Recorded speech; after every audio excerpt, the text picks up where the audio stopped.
Hi. Before I dive in, I just want to say thank you for listening. This isn't something I ever thought I'd talk about publicly, but here I am because silence hasn't brought me peace, only regret. Maybe someone out there needs to hear this. If even one person feels seen or less alone after hearing it, then it's worth every word.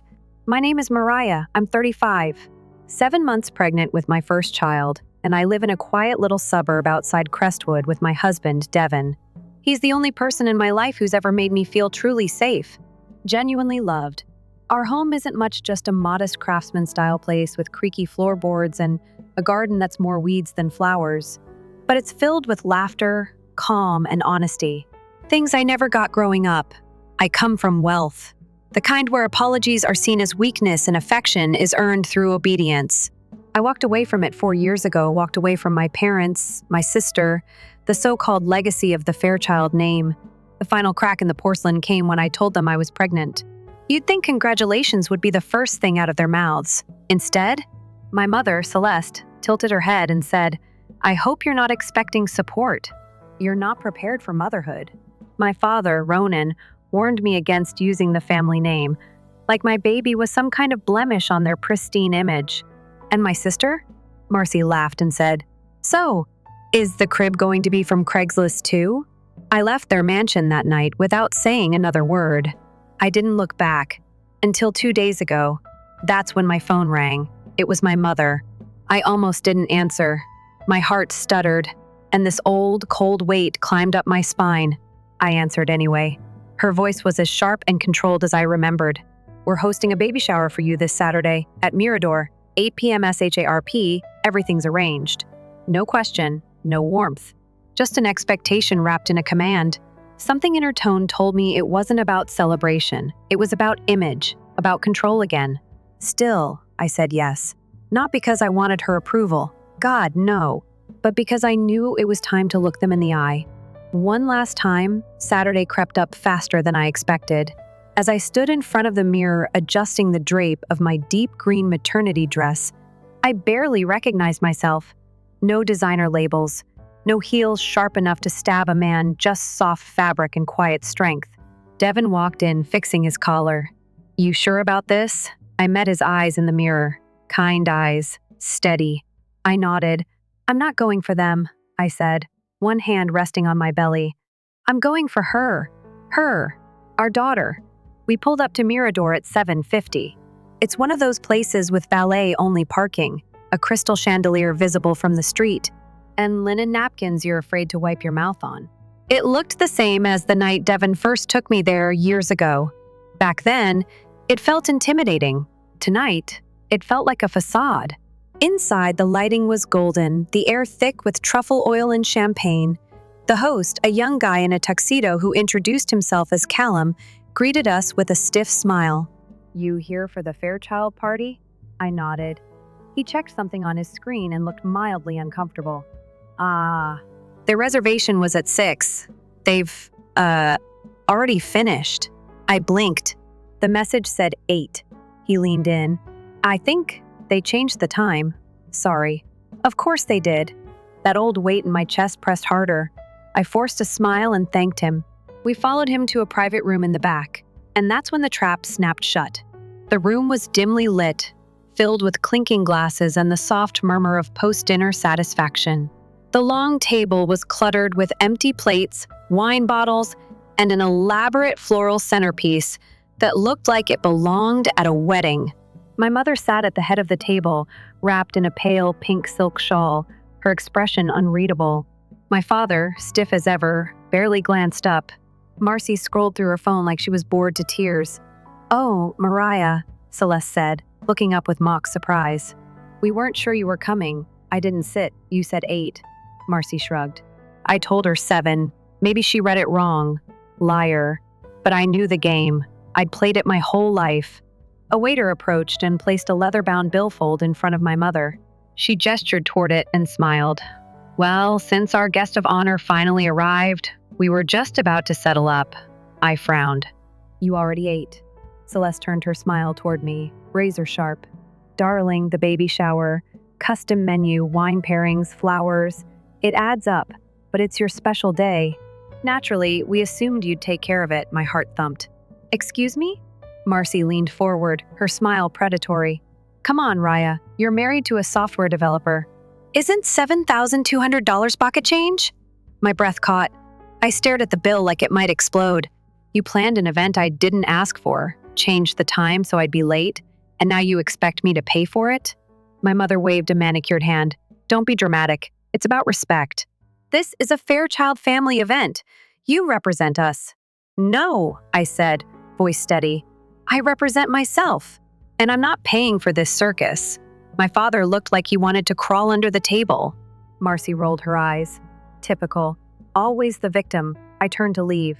I don't owe you anything. That's when Celeste stood. Ungrateful little girl. We gave you everything, and this is how you repay us? I spun back around. You didn't give me anything that mattered. Not kindness, not safety, not love.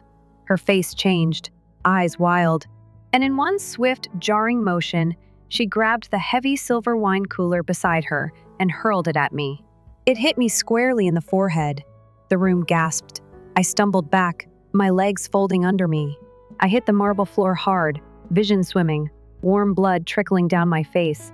Everything blurred, the chandelier above, the horrified gasps, the shriek of a waiter. And then I felt it. Not pain. Not yet. Just fear. For her. My baby. Then I heard him. Mariah! Devan's voice cracked through the haze. He was beside me in seconds, cradling my head, yelling for someone to call 911. His hands trembled as he wiped the blood from my temple.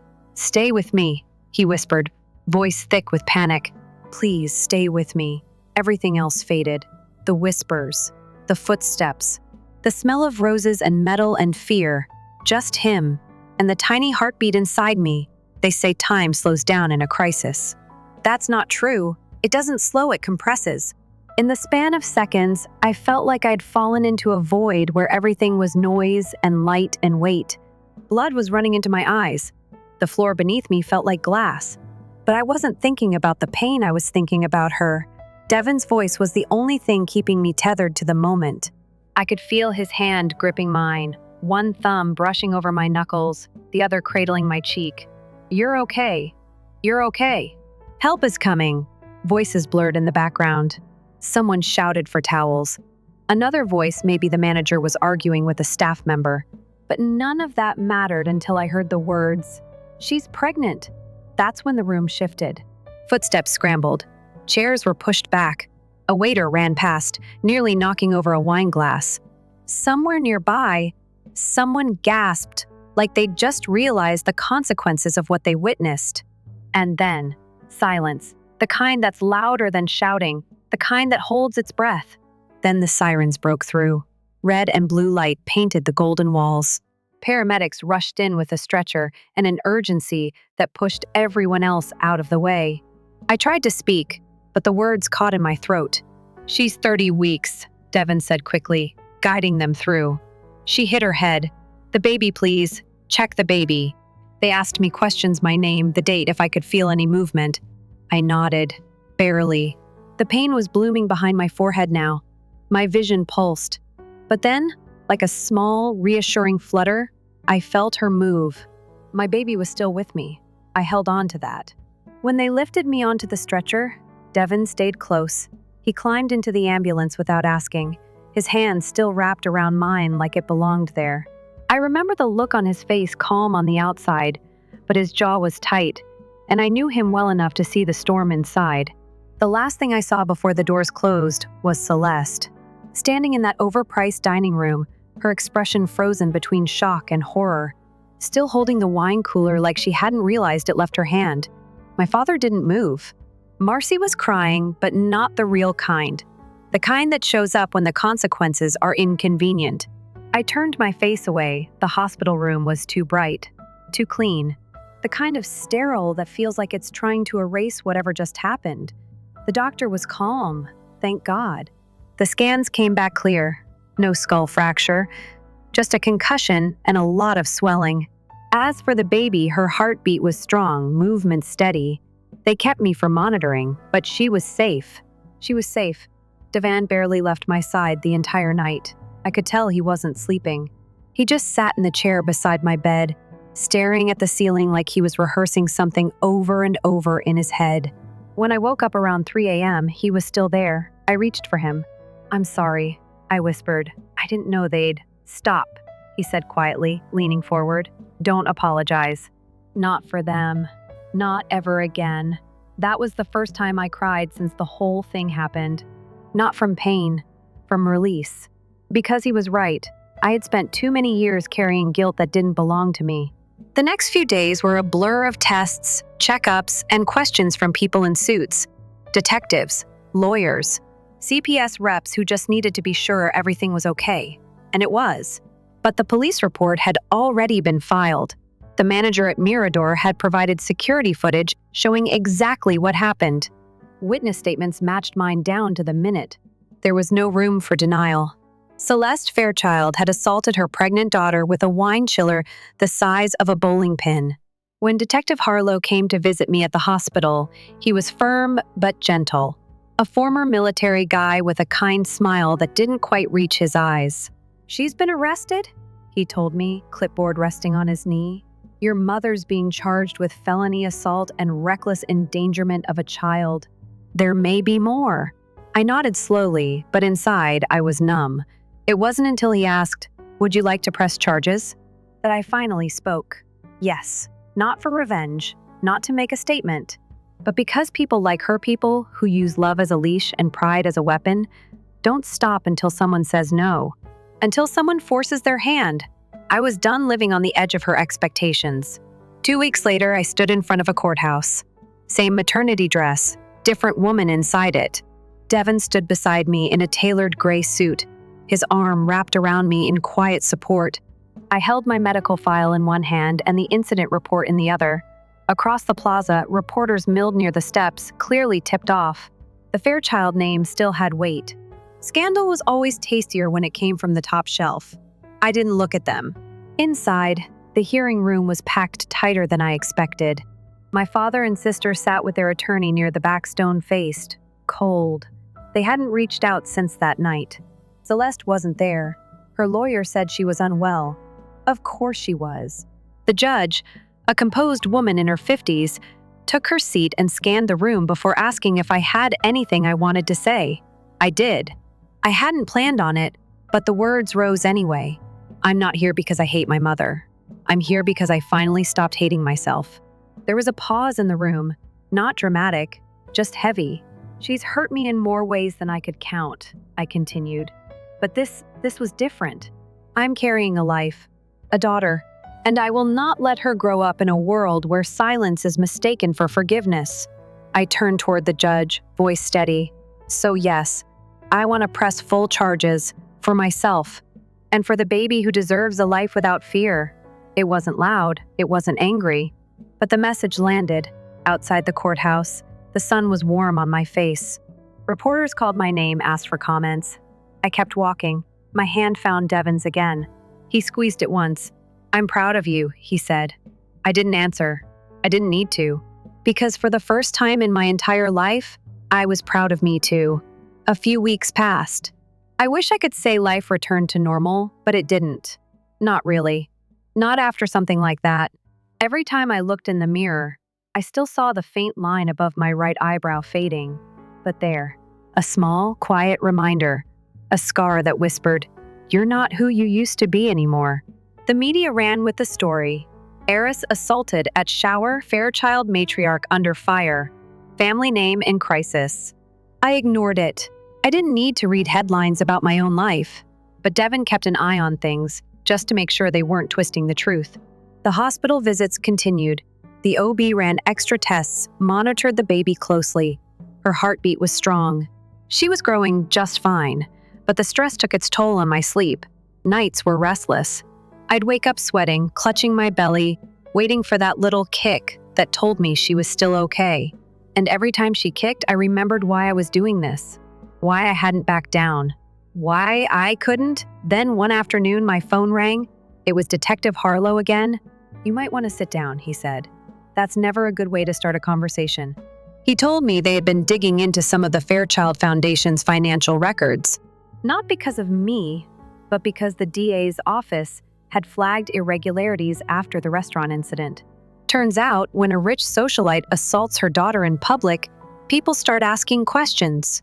According to Harlow, it started with a few misplaced donations, a couple of offshore wire transfers. Then it turned into a full-blown investigation, tax evasion, fraud, falsified documents. And the real kicker? My father's name was on every single one of them. I didn't speak right away. Just sat on the edge of our bed, hand resting on my belly. He kept going. And your sister? She's involved. Not directly, but enough. They funneled money through one of her consulting firms. She was getting paid for projects that never happened. The silence on my end must have said enough because he added, "Look, I know this is a lot, but you should know, this is bigger than what happened at the restaurant. It's all connected." Of course it was. Control, image, legacy. It had never been about love. It had always been about keeping the Fairchild name untouchable. Untouchable and hollow. A week later, I was served, subpoenaed to testify, not just about the assault, about the finances too. Devin read the papers over my shoulder, his brow furrowed. "You don't have to do this alone," he said. I looked at him. "I'm not." Courtrooms are strange places. Cold, formal, detached from emotion, like truth can only exist when it's sterilized. But when I walked in, pregnant belly and all, heads turned. I wasn't just a witness. I was the reason the Fairchild illusion had cracked wide open. Celeste was there this time, dressed in gray instead of pastels, her hair pulled back, eyes dull. She didn't look at me. I didn't look at her. Ronan sat beside her, jaw clenched, refusing to meet anyone's gaze. Marcy looked furious, like this was somehow my fault for ruining the family brand. Their attorney tried to spin the narrative, said the attack was a moment of emotional overwhelm, that my mother was under severe psychological stress, that the money issues were accounting mistakes, that I was bitter, that this was personal. They weren't wrong, it was personal, but it was also factual. The prosecutor had receipts, literally, bank transfers, email logs, voice memos, one of which had Celeste saying, and I quote, "She'll pay for the party. That'll teach her to come crawling back on her knees." The courtroom fell quiet after that. I didn't smile. I didn't need to. The truth did the heavy lifting. When I took the stand, my hands didn't shake. I spoke clearly. Honestly, not with venom, just with memory. I used to think if I did everything right, I'd finally be enough for them. That if I dressed like them, agreed with them, stayed quiet like they wanted, maybe I'd be worthy of being loved. But that was never the goal. Their love came with conditions, and I outgrew those terms. The judge nodded slowly. I could see something shift in her expression, like she recognized that this wasn't just about money or injury, it was about freedom. By the end of the week, it was all over the news. My parents were indicted on multiple counts of fraud and embezzlement. Marcy was charged with conspiracy and aiding in financial misrepresentation. The Fairchild Foundation, frozen, pending review. Their estate, under seizure. All of it, every room, every painting, every chandelier built on image, now collapsing in full view. I didn't celebrate. I didn't cry. I just sat on our back porch one morning, legs propped up, sipping peppermint tea, listening to the wind stir the trees in our yard. Devon was inside, on a work call. I could hear his voice faintly, calm and steady, like always. And in my belly, our daughter kicked. That was the only victory I needed. 3 days later, I received a letter. Handwritten. No return address. I almost tossed it. But something told me to open it. It was from Celeste. The words were careful, measured. Not an apology, she never used that word. But she wrote that she was reflecting, that she didn't expect forgiveness, but hoped I would remember the good times. I stared at the page for a long time, and all I could think was, what good times? The dinner parties where I was told to sit still and smile? The birthdays that came with designer bags but no hugs? The nights I cried in my childhood room, wondering what I'd done wrong? There were no good times. Just rehearsals for someone else's script? I didn't reply. I placed the letter in a drawer next to my medical records. Not to remember, just to remind myself how far I'd come, and how far I'd never go back. The day the court finalized the charges, I stood outside the courthouse again. This time, There were no reporters, no cameras, just clouds overhead and wind in my hair. Devan stood beside me, quiet. He didn't ask how I felt. He didn't have to. I looked at him. I'm ready. For what? He asked softly. To start the rest of our lives. Time doesn't heal everything, but it does give you distance. And sometimes that's enough. 3 weeks after the court handed down the indictments, life grew quiet again. Not the kind of quiet that comes from peace, but the kind after a thunderstorm when the air is still heavy, the ground still damp, but the sky feels open again. I was 8 months pregnant now. Most mornings started the same way. Devin would bring me warm lemon water, kiss my temple, then disappear into his office for work calls. I'd move slowly through the house, one hand on my lower back, the other cradling my belly. Every movement took more effort, but every kick reminded me why I was still standing. I'd left behind a name, a house, a legacy. And in return, I was building something real, something honest. Some days I missed having a mother, but I didn't miss mine. There's a difference. It was late October when I finally let myself walk into the nursery without bracing for emotion. We'd painted the walls a soft sage green. Sunlight poured through the sheer curtains, warming the hardwood floors. A white rocking chair sat near the window. It creaked gently when I sat down, like it had been waiting for me. The crib was already set up, simple and sturdy. No frills, just love. I ran my fingers across the edge, imagining her tiny hand wrapped around my finger, her laugh, her breath on my chest, her eyes looking up at me like I was her whole world. That used to scare me. Now, it grounded me. I wasn't just giving birth to a child, I was birthing a new chapter. One where love didn't come with conditions. One where protection didn't look like control. And maybe that's why, when my sister called, I answered. It was the first time I'd heard her voice since the courtroom. She sounded smaller, not quieter smaller, like whatever armor she'd worn her whole life had cracked. Hey, Marcy said, her voice thin. I didn't think you'd pick up. I didn't say anything. Just waited. I got sentenced yesterday, house arrest, probation, no jail. They said I was minimally involved, whatever that means. Still, I said nothing. She let out a shaky breath. Look, I'm not calling for forgiveness. Her voice broke, just slightly. I don't know who I am without all that. The money, the image, the everything. I don't even know how to make coffee without a housekeeper. It was the first honest thing she'd ever said to me. I'm scared, she whispered. And I don't think I ever said I was sorry. For the way I treated you. For laughing when you told us about the baby. For pretending like you weren't enough. Something in my chest tightened, but not in the way it used to. This wasn't guilt. It wasn't anger, it was clarity. I don't hate you, Marcy, I said softly. But I can't go back. I won't. I know, she said. I just needed you to hear it. And that was that. We didn't make plans to meet. There was no promise of rebuilding, just truth, spoken quietly into a space that once held silence. I hung up, exhaled, and let it go.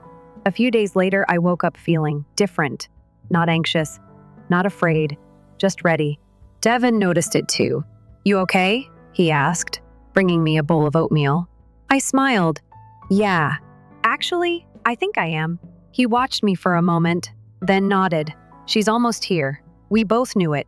It was in the way the wind shifted, the way my body felt heavier, but steadier, the way the house hummed like it was holding its breath. That night, I sat on the porch wrapped in a blanket, watching the stars peek through the clouds. The autumn air was cool, sharp with the scent of pine. I sipped herbal tea while Devon sat beside me, his hand resting on my knee. You ever think about going back? I asked. To what? The life we left behind. He shook his head slowly. No, because it was never ours. We stayed like that for a while, quiet, steady, wrapped in the kind of love that doesn't need to be spoken to be known. The next morning, it started. It wasn't sudden, just a slow ache low in my back, like my body was waking up to something ancient. I waited, timed it, breathed through it. Devin hovered, calm but alert. We didn't panic. We'd been ready for this. The hospital bag was packed. The car was gassed up. The nursery was complete. As the sun rose higher, the contractions came closer, more insistent. By early afternoon, I was gripping the edge of the kitchen counter, counting slowly under my breath. "I think it's time," I said. Devin didn't ask questions, just grabbed the bag, slid his shoes on, and opened the car door like we'd rehearsed it 100 times. The ride was quiet, focused, no music, just breath and road and heartbeats. At the hospital, everything moved fast. Nurses guided me to a room. Monitors beeped. IVs were set. A doctor introduced herself, calm and warm. I barely remembered her name. The pain came in waves, deep, primal. But I didn't feel afraid. I felt anchored. Devin stayed by my side the entire time, wiping sweat from my brow, whispering encouragement, holding my hand through every contraction, like it was the only thing keeping me tethered to earth. "You've got this," he kept saying. "She's almost here." And he was right. After 10 long, breathless hours they placed her on my chest, tiny and warm and more real than anything I'd ever touched. She didn't cry at first, just looked up at me with wide, blinking eyes. Then came the sound I didn't know I'd been waiting for. Her voice, strong, sharp, alive. I held her closer and whispered, "Welcome home." Devin kissed my forehead, tears sliding down his cheeks. We didn't speak. There was nothing left to say. We had everything we needed. Later that night, when the room was still and dim and filled with the soft rhythm of our daughter breathing, I found myself staring out the window. The moon was high, the sky clear, and for the first time in years, there was no weight on my chest, no voices in my head trying to shape me into someone else, no fear clawing at the edges of joy, just breath, just love, just us. 2 weeks after our daughter was born, I finally understood what people meant when they said time moves differently once you become a parent. It wasn't just the lack of sleep. It was the way the days bled into each other. Morning and night melted together, soft and warm like the weight of her sleeping on my chest. We named her Iris, not after anyone, just a name that felt like sunlight breaking through storm clouds. She was calm, curious, and already stubborn in the way she refused to sleep anywhere but on my chest. I didn't mind. I'd waited my whole life to be someone's safe place. She made me feel like I'd finally arrived. Devin was everything I knew he'd be: a steady rock, waking up with me in the middle of the night, learning diaper folds like a pro, humming lullabies out of tune while rocking her gently in his arms. He was soft where the world had been hard, patient where the past had been sharp. Watching him hold Iris felt like watching healing in real time. And yet, even in all that softness, the past still found its way in. It came in waves. A dream that pulled me back into the restaurant. A phone notification that made my heart skip, even though I'd blocked every Fairchild number. A silence that would settle over me just before sleep, whispering, "What if they come back?" Because I knew people like my mother, she wouldn't disappear forever. Shame was temporary. Control was a habit. She'd find a way to reach out eventually. And when she did, it wouldn't be for closure. It'd be for control again. So when the letter arrived, I wasn't surprised. It came in a plain white envelope, postmarked from the correctional facility. The handwriting on the front was unmistakable. Perfect cursive. Like always, Devan picked it up off the porch and turned it over in his hands. "You don't have to read it." "I know," I said. "But I think I will. Not for her. For me." I waited until Iris was asleep and the house had gone still. I sat at the kitchen table, the lights dimmed, the letter unopened beside a half-full mug of tea. When I finally unfolded the page, it was shorter than I expected. No excuses, no apologies. Just a single request: I would like to see you. One time. Not as a mother asking for forgiveness, but as a woman facing her end. If you can spare it. There was no signature, just the tight cursive, shaking slightly at the edges. I stared at the page for a long time. My heart didn't race. My palms didn't sweat. I just felt, still. I folded it back up and placed it in the drawer with the others. But this time, I didn't close the drawer. The visit was scheduled the following week. I didn't tell anyone but Devin. He didn't try to change my mind. He just looked at me, his gaze calm and steady, and said, "Whatever you need to do, I'll be right here." We drove to the correctional facility in silence. Iris stayed with Devin's sister her first time away from both of us, even just for a few hours. My chest felt hollow without her there, but I knew this visit wasn't a place she needed to be. The prison looked exactly how I imagined it: gray, soulless, surrounded by chain-link fences and tension that sat heavy in the air. The waiting area was cold, clinical, plastic chairs bolted to the floor. A humming light above us that flickered every few seconds. Then the guard called my name. I walked through the secured doors alone, and there she was, Celeste Fairchild. Thinner, paler, her hair streaked with gray. Still upright, still composed, but the edges had softened. She looked human. For the first time in my life. "Mariah," she said, her voice cracking. "You came." I sat across from her. No glass. Just a metal table between us. "I'm here because I wanted to hear it," I said. "Whatever it is you think you need to say." She folded her hands. Her fingers trembled slightly. "I won't waste your time," she said quietly. "I spent my whole life trying to be something untouchable. I thought love was about control, about perfection, about performance." She paused, her eyes locked on mine. "You shattered that, and I hated you for it, because I saw in you everything I buried in myself. Honesty, vulnerability. I was afraid of it." I said nothing. "I can't ask for your forgiveness," she continued. "But I need you to know. I see it now. What I did. Who I became. And it's not your burden anymore." The silence between us stretched. Thick, but not angry. I leaned back in the chair and looked at her, not as a daughter looking at a mother, but as a woman looking at another woman who had lived behind walls for far too long. "I'm not here to hate you," I said. "I'm not even here to fix anything. I just needed to see it. The truth. Without masks. Without mirrors." Her eyes welled up. "Is she your daughter? Is she okay?" "She's perfect," I said, standing. "And she'll never know this place." I didn't wait for a response. I didn't need one.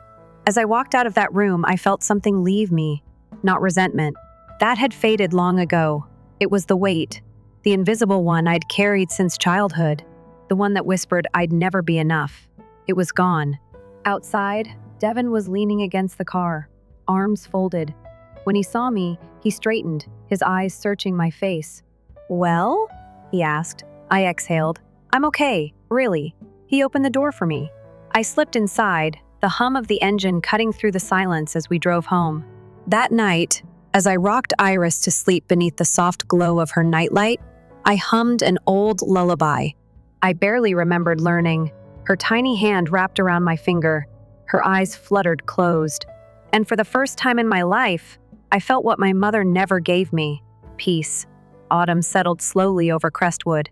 Leaves turned amber and crimson, blanketing the ground like quiet fire. The air smelled of wood smoke, cinnamon, and change. It was almost Iris's first birthday. Our home felt fuller now, not with things, but with life. With the sound of her laughter bouncing off the kitchen walls, the soft thud of her little feet against hardwood floors, the melodic chaos that comes from raising a child who knows nothing of fear or shame. She knew only love. She knew only us. That was the greatest legacy I could ever give her. Some days, I'd find myself watching her sleep, her tiny chest rising and falling, like the slow rhythm of an old song. And I'd think about how far we'd come, from hospital lights and courtroom whispers, from cold marble floors and blood trickling down my face, from letters laced with manipulation to truth spoken without performance. And it always came back to this. I survived them. Not just the names, the money, the image, them. And I did more than survive. I broke the pattern. One crisp October morning, a letter arrived, this time from Marcy. She was living in a smaller town now, working part-time at a bookstore, taking classes online. She said she was learning how to be someone people could actually trust.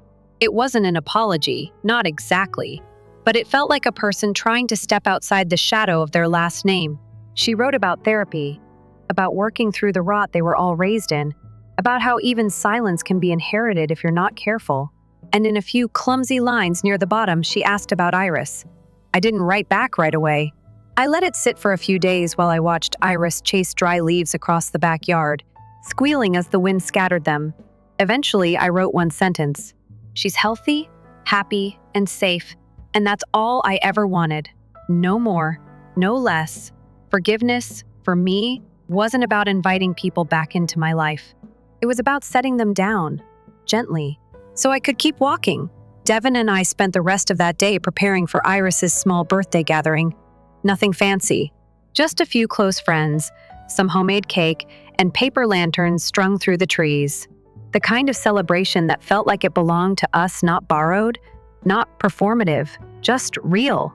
There was no crystal stemware, no forced speeches, just mismatched chairs in the backyard, the scent of apple cider, and the steady joy that comes when you've survived something and still choose to love. After the last guest left and the stars began to poke holes in the night sky, Devin and I sat together in silence. Iris was asleep in his arms, her breath soft and warm against his shoulder. "I used to think healing would feel big," I said, watching the lantern sway, "like fireworks or some grand cinematic moment." Devin looked over. "And now? It feels like this," I whispered. "Quiet, steady, nothing to prove." He reached across and took my hand. "You gave her something none of them could give you." "A life without conditions," I said. "A family that starts with truth." He nodded. "And ends with love." A few days later, I received one final letter from the correctional facility. Celeste had been moved to hospice care. The words were short. Not written by her, but by a facility nurse. Her condition was deteriorating quickly. No demands, no requests. Just a notification. I read it 3 times. Not because I was unsure how to feel, but because, for the first time, I felt nothing at all. No anger, no grief, just release.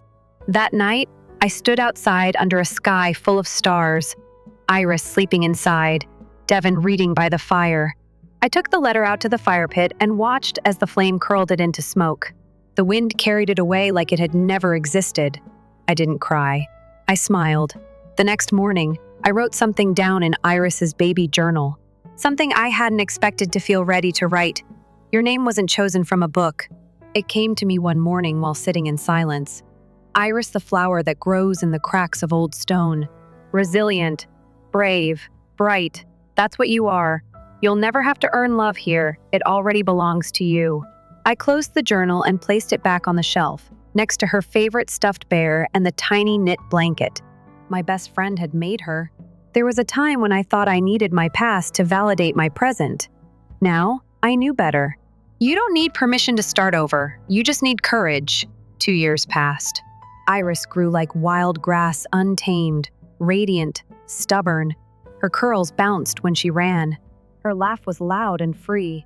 Every time she asked me a question about the world, I answered her honestly, even when it was hard, because that's how cycles stay broken, not just by walking away from harm, but by walking toward truth. We told her stories, real ones, about kindness and fairness, about how some families are built, not born, about how bravery sometimes looks like silence, and sometimes it looks like saying, enough. I never spoke badly about my parents. I didn't need to. Their absence said everything. On the 3rd fall since the night everything broke open, I stood on our porch while Iris played in the leaves with Devin. The sun filtered through the trees, the sky an endless blue. Laughter carried through the air. And in that moment, something inside me clicked into place. The girl I used to be, the one who sat in designer dresses at long dinner tables, wondering what she'd done wrong, she was gone. Not buried, not erased, transformed. Into someone who knew what love looked like without conditions. Into someone who chose peace over performance. Into someone who made a life not from ashes, but from roots. This is what freedom feels like. It doesn't ask permission. It doesn't dress up in gold. It lives in the soft hum of a quiet home, in mismatched socks, in morning kisses, in the tiny voice of a child who has never once wondered if she's enough, because she already is. And so am I. Story 2. My girlfriend is new. She and I are going to live here. You will thus go to your parents when I file for divorce. What you're saying is unclear to me. I am no longer in need of you. If you choose to work as a cleaner or earn a living, I may leave you with my parents. Noah, you get it? My spouse and my in-laws make fun of me. These individuals are the worst. However, I prefer it that way. Then you must all depart. I'm a 32-year-old office worker named Noah. Since my college graduation, I have worked my entire life. For around 10 years, I began working for a large corporation. I put a lot of effort into being qualified for promotions. I am now a department manager at such a young age because of that. In a team of exceptionally brilliant and driven employees, I am fortunate to have a supervisor who is constantly able to share something of value with me. Although I had a highly rewarding career, I had a very unfulfilling personal life. When I was a student, I had a boyfriend, but I haven't had one since I started working. Concerned about my circumstances, I was invited to a dinner party by a friend. Matthew and I met there. Since we were the same age, we had a lot in common, so it was enjoyable to chat to him. He was also friendly, had a lovely grin, and seemed extremely likable. We quickly became friends, shared contact details, and began dining alone together. After that, he was clean about his emotions for me, and we began dating. He proposed to me after we became good friends, and we eventually got married. Being married to the man I adored made me very happy, and shortly after, I visited his parents' home to say hello. I was greeted warmly and graciously by his parents. "Noah, I'm glad to have met you. It's unbelievable that someone so stunning ended up becoming Matthew's wife. The fact that my son brought a decent woman here makes me very proud." "Hello, parents. Quit." Noah is growing frightened. "My goodness. You can express it if you truly believe it." "Yes, exactly. It's okay, since it's a praise." His parents were amiable and approachable, similar to him. "No, she works for a big corporation, right?" "Oh, no. That's fantastic. Being a lady who can work hard is cool. When you get married, will you leave your job?" "No. I will continue to work. Well, you work for a reputable firm and have a nice job. It's better that way." I felt a sense of relief. My pals informed me that their mother-in-law had ordered them to resign from their position. They claim that they are frequently informed that a wife's role is to provide for her husband. I was therefore happy. I reflected that my future mother-in-law was giving. We were married after saying hello to my folks. Excitement for the new wedded life flooded my heart. That was going to start. My spouse and I began our new married life together when he moved into the house I was residing in. Being wedded to my spouse, whom I adore, makes me extremely happy. Being able to spend all of my time at home with him makes me happy, as does having him around when I get home from work. After 6 months of dating, my spouse indicated he needed to talk to me about something. "I would prefer you to live with my mother and father if that is okay with you." "You mean to say that they live together?" "Indeed. They're growing older, and a lot of things worry me." "I understand. I can definitely relate to my husband's feelings. My husband's parents are almost the same age as mine. However, I don't need to worry because my brother and his wife are presently residing with them. But it seems sense that my spouse worries about his parents because he is the only kid. Does this imply that my in-laws are our new home?" "Indeed, it would. However, do they have a room for us?" "For whatever reason, they use every space for that, if you will. I believe it would be wise to remodel my parents' home and turn it into a 2-family home. 2 households? Indeed. It will be far less expensive to accomplish that than to purchase a new home. Our privacy may be preserved while living in a lovely, roomy home. Correct?" "I understand." It was, in my opinion, a compelling idea. We won't be together all the time if we live in 2 places, but my in-laws are really kind folks. There would be less tension. "That's okay, yes. Really? Thank you." My parents will be overjoyed. Seeing my hubby so content made me joyful. My in-laws later paid us a visit, and they were both quite appreciative. I even reasoned that I wouldn't mind not having 2 houses because my family is so nice and happy. My husband and I talked about renovating my in-laws' home shortly after that. It would cost about $100,000, but my spouse said something unexpected when we were talking about it. "I actually need your help with something. Are you able to cover the remodeling costs?" "Are you referring to the entire sum? So why?" My spouse appeared somewhat uneasy. "We're actually in debt." I was taken aback. Neither my spouse nor my in-laws had ever made such a statement throughout our courtship or marriage. I was taken aback. "What is the amount of their debt?" "Around $150,000. "What?" I was shocked by the amount of money and ended myself yelling aloud, because I had assumed it would be a few tens of thousands of dollars. At first, it wasn't so awful, but it became worse with time. Furthermore, I couldn't repay it even if I tried. My folks already receive a pension. The debt is growing, and I am unable to repay them as much as I would want.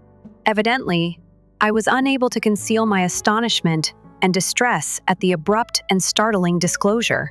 My parents-in-law owing me a substantial amount of money, which I was unaware of. I need a favor, Noah. Will you assist me with the debt repayment for my father and father-in-law? They are no longer able to afford it. Additionally, I don't get a very decent pay. Then, renovating the house and living as two families together would be difficult, won't it? No, that's crucial. So let's proceed as scheduled. You've asked me to cover your father's debt and the remodeling. I owe $250,000. I want to take care of my life with Noah, even though I realize I'm talking about tough topics. I also want to keep my parents safe. It's because I adore Noah and my parents. I apologize. I'm being avaricious, but kindly help me if you truly love me. I'll gradually reimburse you. I was in a terrible mood. I am the only one my spouse and my in-laws can rely on. I was also aware of my husband's deep affection for me. However, I was totally duped by my husband's statements at the time. I believe that love is blind, and it is just that. All right, I'll cover the cost. I consented to do so. My spouse then shook my hand and said, "Thank you so much," and a big thank you. After he notified my in-laws, they visited our home and expressed their regret to me. My mother-in-law even broke down in tears of happiness. From now on, I have to give it my all. I was resolute in my resolve to assume my in-laws' debt. I did have some funds, but I was scared to pay it all at once. I thus made the decision to use around $330,000 off my money for the time being and subsequently pay the remaining balance in installments. After my in-laws arrived, we discussed repayment. I informed my in-laws of the recent installments I had made. I could do anything I wanted, they claimed. So why don't you deposit the funds straight into the debt payback account? We struggle with money management, and I'm a little hesitant to send large sums of money. My hubby stated this. My in-laws gave a nod. In fact, transferring the funds to my parents-in-law's account and then waiting for them to move it to their payback account would take a lot of time. Additionally, I would not appreciate it if the money was not sent in the midst of the procedure because it was a substantial amount. I therefore consented to that. After the discussion was over, my parents-in-law appeared to be rather relieved. The monthly debt collection is no longer a threat to us. That has been somewhat frightening. You two ought to give Noah a genuine thank you. I can't even count the number of times. I've thanked you. I am really grateful to you. Many thanks. I'm quite happy that Noah became his wife. No. My in-laws' happiness pleased me. I was a little uneasy, though, since I feared that they may perceive me as a money spinner. When those final words were said, I was a bit guilty. However, I wanted to look after the family of my dear spouse. I started making payments with that in mind, and we finished remodeling our two-family home at the same time. We began residing in a lovely, roomy home together. My husband's eyes glowed at the new house, and my parents-in-law were overjoyed. Cooking in the new kitchen system was enjoyable for me as well, and I was happy that the remodeling was complete. If commute time is reduced, it is more convenient and closer to work here. I have more free time as a result. I can study effectively during that leisure time as well. I was putting a lot of effort into paying off my debt during the day. I was a little worried by something, though. In other words, my spouse did not contribute to my debt repayment in any way. He promised to assist me in paying off my parents' previous debt when I told him about it. But he hasn't even indicated that he will cover the cost out of his own salary. He told me that his wage was completely insufficient to cover the payment when I brought this up to him previously. My spouse obstinately refused to show me his pay stubs when I asked him what his take-home money was. He must pay back his loans, but I'm not sure how much money he makes. For around a year, I put forth a lot of effort to pay off the loan. My in-laws then inquired about the amount of money I still owed. You haven't lost that much if a year has passed? Yes. You would be repaying between $10,000 and $155,000 at most. We repaid around $30,000 this year, to give you an idea. Thus, the remaining sum is around $90,000. I told my parents-in-law this, and they were shocked. What? Did you repay that much? No, that's incredible. If you continue at that rate, you will have paid off the debt in around 3 years. I can pay it off if I put forth a lot of effort. Many thanks. My in-laws were both thrilled and sobbing. I believed that all the effort had been worthwhile if my husband's parents were content in this way. But a few days later, I ran upon something unexpected. I informed my spouse that I would be arriving home late since I had to work extra that day. But the job went unexpectedly well, and we were able to depart on time since several of us had spare hands. I thought I would make supper for my spouse, so I hurried home as usual. However, my parents-in-law were there when I opened the front door. Yes, my mother-in-law is present, along with her family. I believed they had a purpose. I then made my way to the living room. Then I overheard my spouse and my in-laws discussing something. Matthew, you were correct to wed that woman, weren't you? You performed admirably. It's unbelievable that you married a woman with so much money. She is employed by a large corporation. Being extremely cautious, I wooed her. You ought to be more appreciative. My goodness, one of the persons who made that debt was you. What? However, I have the least. What are you discussing? What was your horse racing budget? You're a bad gambler. Every now and again, I win a jackpot. Therefore, we were in the black at times. If you owe $150,000, how can you be in the black? However, if we continue at this pace, we will be able to pay off our debt and get back on track. That's fantastic. She also renovated our home. I have a wonderful wife. Well, once she settles the loan, I'm going to discard her. My parents-in-law and spouse chuckled. For a moment, I was unable to leave the front door because I was so astonished. After a little relaxation, I yelled, "I'm home," from the front door, making a loud noise as I shut the latch. My spouse and parents-in-law smiled at me as I entered the living room. "Oh, Noah, greetings from home. Well done, we're heading back to our room then. Let's meet together for supper once more." Having overheard my parents-in-law's previous chat, I was terrified by their kind grin. Similarly, I was taken aback by this man who was grinning while feigning to be a kind spouse. I pondered how I had been attempting to reimburse them. You mentioned having to work late today, didn't you? Yes, I've been working much more than I had anticipated, so I made the hasty decision to prepare dinner and arrive home on schedule. He? I was unaware of that. To keep my husband from noticing what I had done, I did my best to remain composed until dinner. I then stayed in my room and sobbed as loudly as I could while my husband was taking a bath. Made me want to take a vacation from my husband and in-laws. I let out all of my tears. I moved swiftly after that. I started getting ready for the divorce and then gradually planned my post-divorce activities. 3 months or so went by. I told my husband that I had settled my in-laws' debt while acting content. My husband gave me an eye roll. What? You settled the debt, $150,000, that is. I thought that would take about 3 years. Although I do have a sizable amount of money saved up, I was hesitant to pay it all off at once. I therefore began deducting a small amount from my income and savings, but since we had already fallen below $100, I decided it would be best to pay it all off at once. I understand. Then I inquired, would it be okay if I checked and requested to view my bank book? I took my husband to see the bank. Take a look.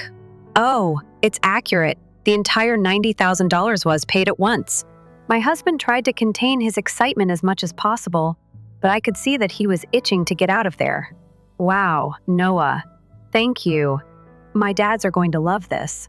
My husband put his hands on his face and seemed to be crying, but I knew it was just an act and he was pretending to cry. Soon after that, my parents-in-law also came and thanked me. Many thanks. I'm so glad I met Noah. You're like God. If I had not known any of this, I wouldn't have surely been happy to be along for the ride, having been deceived. But I already know what these people are really like, and I only acted because I was ready for my plan.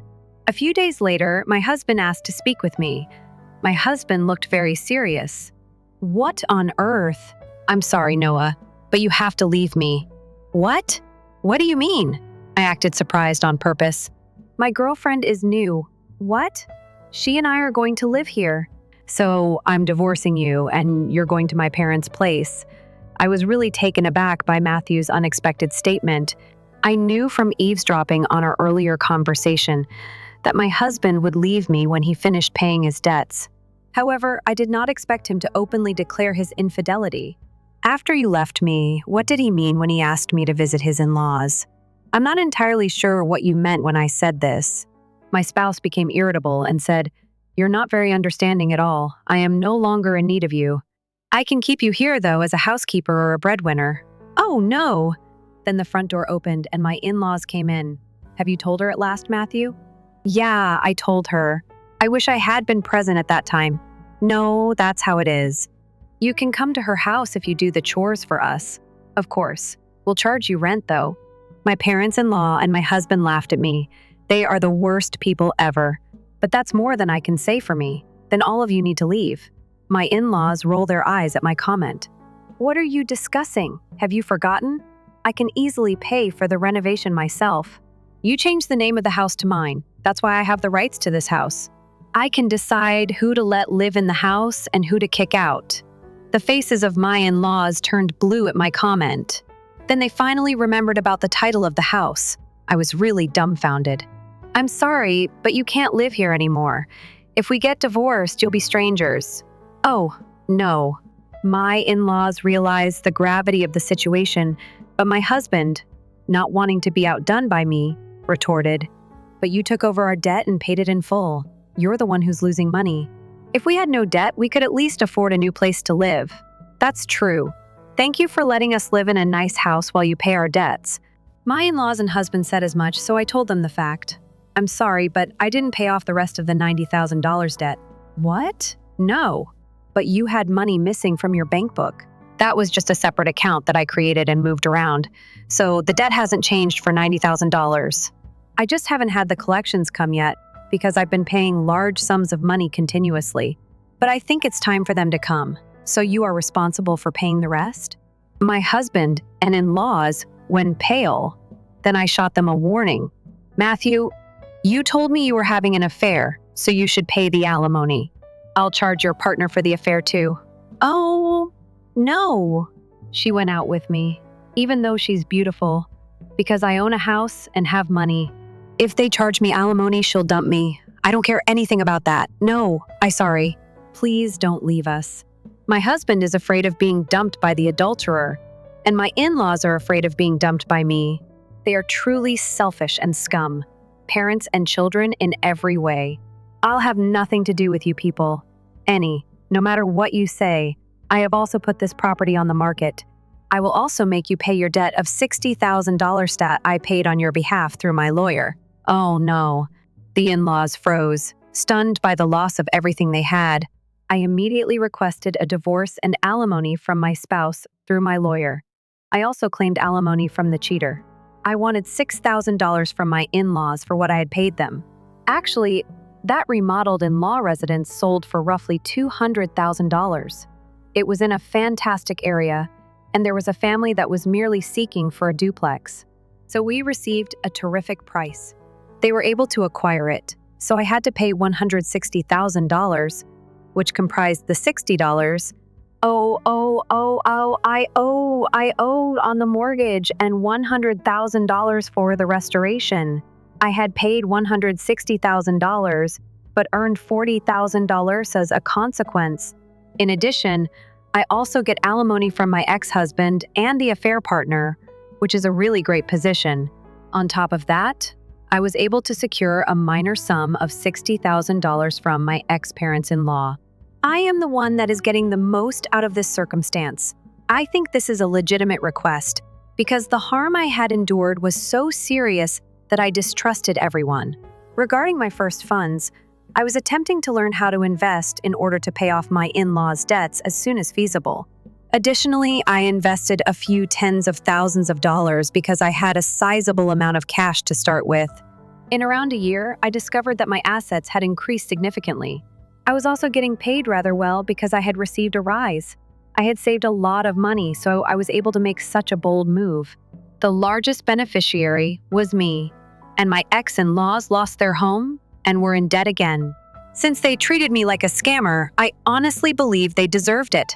That kind of person belongs in hell. I should take a moment to think about what happened to me this time and work on improving my interpersonal skills. I'll also keep saving money and building up my assets going forward so that I may enjoy a comfortable elderly age. I also want to create a lot of joyful memories, those I can actually rely on. How did you feel about this tale? Additionally, kindly subscribe to our channel. I'll see you in the upcoming video. Story 3. No plans for Easter this year, they said. In any case, the weather is horrible. My sister then shared a picture of a table laden with food while grinning at everyone. I went up to Dad. "You're more of a visitor than family," he remarked. While he was still speaking, I grinned, opened my app, and sold the automobile I had paid for in his name. When the tow truck came, he learnt. "Hey, my dad stated over the phone, just so you know." Flat and informal voice. "This year, we will not be celebrating Easter. The weather is expected to be unfavorable. Everyone remains indoors." That was it. "No, hold on, no, apologies. No, perhaps next time." That's all. And a second later, the queue died. In my kitchen, I stood there looking at the screen as if the call had dropped accidentally, but it hadn't. No invitation, no family meal, no Easter. I had already been excluded by them. However, it felt colder this time, as if they had no intention of sugarcoating it. I attempted to shrug it off. I decided to get takeaway and watch a Netflix binge. That might make it less painful, but my phone buzzed once again after 5 minutes. My sister's Instagram was the source of the notification. I gave it a tap. I don't have high expectations. A picture of the Easter supper with the family was there. Fresh buns, mashed potatoes, deviled eggs, and a well-spread gammon. Our mother's well-known lemon pie. Sitting at the head of the table, my mother grinned as if nothing had ever happened. Beside her, with a glass of wine in hand, my sister was full of pride and teeth. Even Uncle Ray, who hadn't shown in 3 years, as well as my aunt and cousins. Everyone but me. It said in the caption, "Family is the most important thing. #blessings for Easter. Use the #appreciative heart." I gazed at the display. My hands became icy. They canceled everything, but I was meant to think it was the weather. That there were no gatherings. However, Easter was not canceled. I was canceled. I gave my father a call. After 2 rings, he picked up as if nothing had happened. "Hello? What is going on? Have you called off Easter?" "Because of the weather," I spoke in a low voice. He answered softly. "Yeah. It's funny," I remarked. "Since I just saw your Easter table on Instagram and the sun is shining. Everyone is present. All but me. Quiet." "Look," he replied at last. "Let's not make this into something." "You misled me. It wasn't a lie," he answered, then stopped as if he was considering what to say. "Lately, you've been aloof." Something felt off. "It's simply easier this way, to be honest." "Who finds it easier?" he said. "I asked for everyone." "Look, you are no longer considered family, but rather a guest." It was that. He probably didn't mean for the sentence to hit so hard. However, he continued to talk, to defend, to act as though this was not terrible. I pulled out my phone. I tapped into the app that was linked to his car, the one that was purchased with my money, but was registered in his name, but he didn't realize I had access to it. I'm in charge of insurance and monthly payments. I confirmed the sale by clicking 3 buttons. The tow truck showed up. When the driver knocked on the door 2 hours later, he learned. And because it was only the beginning, I grinned when he phoned. Easter would have been the start, but it wasn't. For years, this has been developing. Poisonous droplets slowly filled a cup till it was overflowing. "Allow me to return you." I have assisted my family for the past 7 years. It began with food for my parents and a little petrol money for my sister. They claimed to be short on funds when the furnace failed. Then it turned into paying the bill difference. After then, it was taken for granted each month, as they joked that I was simply an it person who never accomplished anything of himself. I diligently and silently paid them money. They never inquired about my well-being, never offered assistance, never expressed gratitude. But the guilt trip calls began pouring in if I was even a day late with my payments. We are related. You are aware that your sister is doing her hardest. You don't have a wife or children. You can afford it. I think that's what family means, therefore I always overlook it. The problem is that while I was growing up, My dad wasn't always like this. He was decent yet strict. However, something changed when he lost his job during my sophomore year of college and never really recovered. It was my sister who led the way. She took on the role of family spokesperson.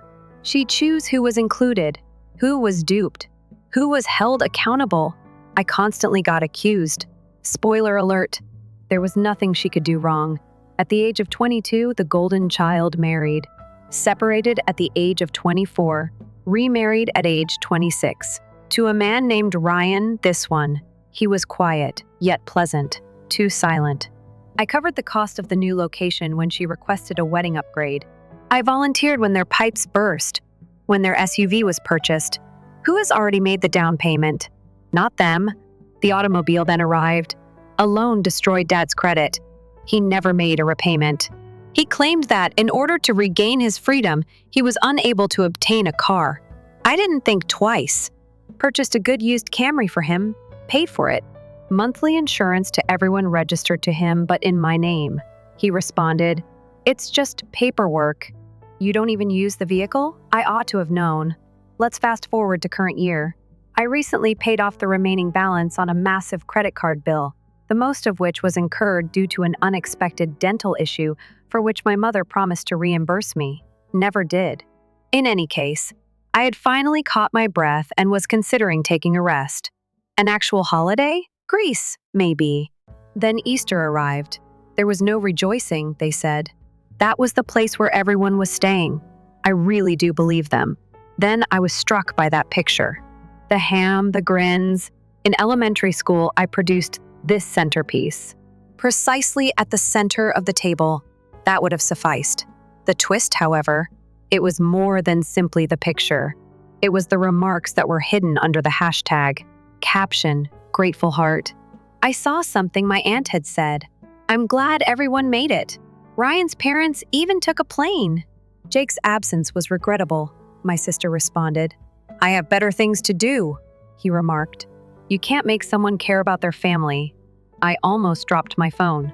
She lied, I said. Thus, I was portrayed by everyone as the self-centered one. Everyone believed her, including the flake and the unappreciative son who couldn't be bothered. Then the last straw appeared. The following morning, when I checked my banking app, I saw a payment to a wedding planning firm that I didn't recognize. My heart fell. An outdated card was attached to it.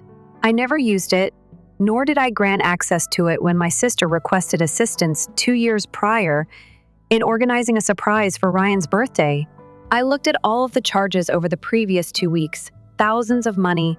Playing stupid, I contacted the firm, inquired about the event. A happy-sounding woman added, "Oh, the vow renewal ceremony. What a lovely concept. Is everything scheduled for Saturday of next week? It appears that the deposits were already covered by your cards. Renew your vows." I could feel my heartbeat in my neck. I hadn't received another invitation. Once more, they took advantage of my money. They hadn't even made an effort to conceal it this time. I didn't shout, but I felt angry, did not send an SMS, didn't break into the residence. I accomplished something far, far better. I launched the app connected to my father's vehicle. I put it up for sale. I also made some additional adjustments while I awaited the towing service's call. Canceled their utility bill's automatic payment. Revoked the Venmo permission associated with their groceries. My name was taken off the streaming family plan. Petty? Perhaps. However, that was just the start. Because I got a group text from my sister Celia, 2 hours after the tow truck driver rang my dad's doorbell. What did you do? For what reason is Dad's car being seized? Did you sell the car, Dad? Our vehicle is that one. Me? No, my car had it. Registered to you due to your low credit score. I just finished being generous. Think of yourself as eliminated. Celia, happy Easter. You've gone insane. Your actions are ruining this family. Me? You did it already. I'm merely tidying up the mess. After that, she called me 6 times. I didn't respond, but her husband Ryan did something I didn't anticipate the next morning. He sent me a direct message. Can we talk, Ryan? None of it was known to me. I believe I must leave. For the first time in years, Someone else actually recognized her for who she truly was, and I found myself staring at that message for a while. On Saturday, the vow renewal was scheduled. Venue in a private garden. Handwritten vows. Fairy lights hanging from a white canopy. I paid for everything, therefore I was aware of every aspect. To correct it, by Thursday, I had made the payment. The planning firm was notified of the cancellation. Charges were all overturned. I challenged every dime fraudulent usage. Stolen card attachments provided. The case is open. Let's hear Celia's explanation. I wasn't finished yet, though. The night before the event, Ryan and I had decided to meet at a peaceful cafe far from the family circus. He seemed worse than I had recalled. His eyes were sunken and pale, as if he hadn't slept for weeks. Before he even sat down, he apologized. I gave a shrug. I wasn't stolen from by you. He acknowledged that she had once used your card for a birthday-related purpose. However, he massaged his face. This whole thing was an operation.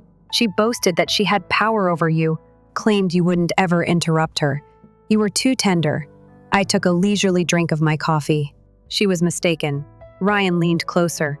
Speak more quietly. She has been concealing her debt. 2 of my cards were maxed. Borrowed anything from her colleagues. She informed me that she needed money to pay for family expenses. I chuckled. That must be me. I'm family.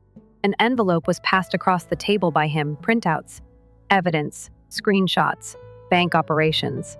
I thought you would require it. I accepted it without even looking. Are you abandoning her? I'd like to, he muttered. However, I'm afraid of what she could do. I gave a nod. I could relate to that dread, but I didn't have time for it. It was Saturday. Naturally, I didn't receive an invitation, but I still went. I waited for everyone to take a seat beneath the umbrella. Champagne is being served by waiters. Centerpieces with flowers shining. In the first row is my mother. My dad was misty-eyed and fumbling with his tie. Wearing a white, form-fitting gown, Celia was at the altar, smiling as if she were requesting something while clutching Ryan's hand. She has yet to see me. Holding the folder Ryan gave me, I strolled quietly down the aisle wearing trousers and a black button-down shirt. There was a gasp. My uncle muttered, "Is that him?" Celia pivoted. Her smile was gone in an instant. "Why are you here?" She moved away from Ryan and growled. 10 feet from her, I came to a stop, gazed directly into her eyes. "Oh, don't be concerned. I won't be here for long. All I wanted to do was give you a present." She folded her arms. "Whatever prank you believe you are performing." I held out one page as I opened the folder. "This is the account's bank record that is connected to my credit card. The one you paid for all of this." The crowd gasped. I presented another. "The email you provided to the planner with my billing information is seen in this screenshot. And yet another. Ryan's bank statement shows the charges that you claimed were due to family emergencies. Warning, they weren't." Celia froze. She opened her lips but made no sound. Ryan took a hesitant step forward. "I stated she lied to everyone. I was exhausted by her. You were all duped?" I told them I wouldn't be here. I was financing your little dream in the meantime. My mom got to her feet. "All right. That's sufficient. You don't have to destroy her." "No." I turned to her and snapped. "You can't play referee right now. Even if you were unaware of the money, you were aware of her personality. You repeatedly choose her. The wallet in the corner was all that I was, this family's visitor." I faced Celia once again. "And you know what? This visitor has departed from the structure." Ryan gave her one final glance. "I'm done," he declared. As simple as that. Look for another person to tell lies to. He took a step, just left, and I went with him. I didn't turn around, not even when my name was yelled at her. I shut off my phone and opened a bottle of wine that evening, sat quietly, calm, quiet. My missed calls totaled 19 by Sunday morning. My mom gave me 5, my dad gave me 4, and Celia gave me 2. The remaining numbers are unknown. Most likely family members who had witnessed the entire event unfold in real time. Until one message caused me to pause, I disregarded them all. Ryan had texted me about it. I wanted to express my gratitude, not only for your actions, but also for reassuring me that I'm not insane. "You don't realize how much you rescued me." I gazed at the display. The sensation, that provided closure. The actual twist, however. Celia continued. I received an envelope from a lawyer 3 days later. I was being sued by her. Minor claims for humiliation in public and emotional harm. I almost choked on my coffee from laughing so hard. I sent my lawyer all of the emails, bank records, and screenshots. Assume that the countersuit has already begun and that she will be compensating me this time. You would think Celia would back off after revealing years of falsehoods and blowing up her vow renewal. She didn't. I discovered a letter from her attorney on my porch 3 days after the tragedy. Not authorized. Simply put, in a spectacular position, as if she believed that would make me more afraid. It was absurd. Character defamation, humiliation in public. Strained connections. The best line because of your improper behavior at a private family gathering. My client lost their reputation and experienced emotional trauma. I was being sued by her, suing me for exposing the truth and making her feel ashamed.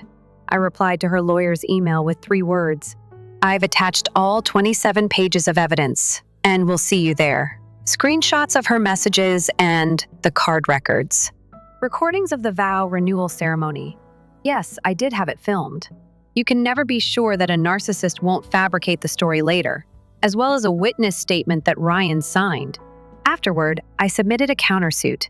The entire amount of the unapproved charges, emotional harm, violation of the financial contract. For fun, too, my bank will freeze any accounts she touched after I file a fraud report. By the end of the week, she attempted to rebook the event venue and her bank account was flagged. Again, it was canceled. However, this is where the actual fallout started. My mother was the first to do it. She arrived at my door without warning, holding a plastic banana bread container as if it could reverse 10 years of treachery.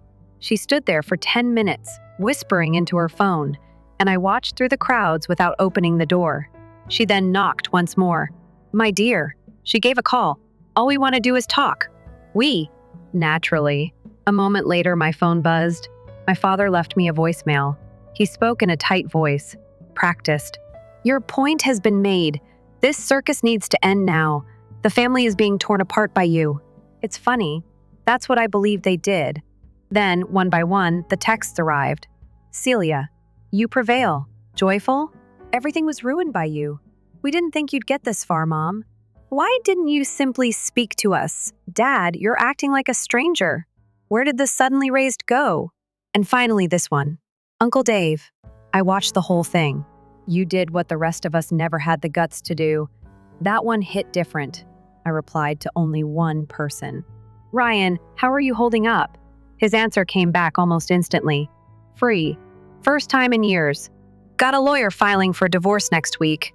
Also found a new place and a therapist. Then he added Celia's whirling. She informed your parents you hacked her accounts and brainwashed me. They're gobbling it up. However, I'm finished. I'm done lying for her. I thanked him. I made it that night for the first time in months. I slept without waking up in a sweat. 2 weeks passed. Then the shockwave hit. Just not the one I expected. My cousin Becca, who'd always been Celia's little cheerleader, messaged me out of nowhere. Hey, I had no clue it was so nasty. She informed us who goes to the family since you were too wonderful for us. I apologize. Furthermore, did she actually spend the whole wedding using your card? I emailed her a screenshot. Her response. Well, she said to Grandma, donate it. The true twist came at that point. Grandma gave me a call. She had remained silent the entire time. Switzerland is mute in our family drama. But this time, she continued calmly, I viewed the video. Which video? The one that your cousin shot. It didn't make the family group conversation, do you think? My heart fell. That wasn't sent by me. Obviously not. However, someone did. She let out a deep breath. You were correct. I was mistaken to think she had changed. Recently, I've made some financial decisions. I want you to know that the house is yours. I went cold, Grandma. Avoid arguing. This is something I ought to have done 5 years ago. For handbacks, she would have pawned it. You've always been there. Even if we weren't worthy of you, that was it. Verification. Actual. Firm. It's past time for validation. I ended the call. I sat quietly and let the relief to fill me. Then my phone came back to life. Celia. It was not a threat this time, nor a guilt trip, nor a shout. Only 2 words. You prevail. I gazed at the display. This was not a victory. It was time to face up. And it had only barely begun. 3 months have passed since I destroyed the delusion. Figurative, of course. The vow renewal was canceled. Ryan and Celia's divorce filed a lawsuit that was dismissed.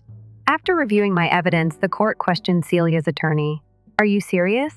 Although my countersuit is still ongoing, the term settlement has been mentioned several times. And I'm giving half of it to a women's shelter in her honor when it lands. Petty? No. Lyrical. My folks. Since the court date, they have not spoken with me. Mom made one attempt. On Mother's Day, I included a picture of the empty dining table along with the message. I hope you're content. I didn't respond. I just grinned, ended the message, and poured a glass of wine for myself on my own balcony in my own flat. 3 states away, in a new city. They were unaware of my absence. I kept it from them. They were unknown to me. My granny had promised that house. I now own it. Last week, the documents arrived. I received a letter from her. On paper, it was a genuine one with wobbly handwriting and 3 phrases that contained more wisdom than I had heard from my parents in a lifetime. While everyone else continued to take, you continued to give. That's over now. You own this. Because you never asked for anything, not because you paid. It wasn't because I needed the house that made me cry when I read it, because I was seen for the first time. I wonder sometimes if they miss me. My father, my mother, and even Celia did. They recognized what they'd done as they sat at their now smaller table. I don't think so. Reality likely seems like a betrayal since they spent so much time distorting the facts. However, my departure marked the beginning of my world, not its conclusion. I resumed my running, began to write, become true friends, people that don't call me every time and demand money. I even made travel plans. One-way ticket. Greece. Do you recall that trip I didn't take? Yes, I'll be gone next week. My sister last sent me a message 2 nights ago. You ought to have remained silent, Celia. Everyone is aware of your identity now. I gazed at it. I typed after that. They do, and I do, for the first time, blocked. Completed. Here's the deal, then. The scapegoat, the emotional punching bag, or the family bank are all roles that you may still be stuck in if you're reading this. I want you to hear me out loud. Your silence is not owed to anyone. Your pocketbook is not owed to them. To keep them warm, you don't have to burn yourself alive. Sometimes the most loyal thing you can do is to walk away, devoted to oneself. Because family involves being there for them when they need you. And sometimes that means leaving them after they have repeatedly demonstrated that they will never do so. And what do you know? Never have I felt so liberated.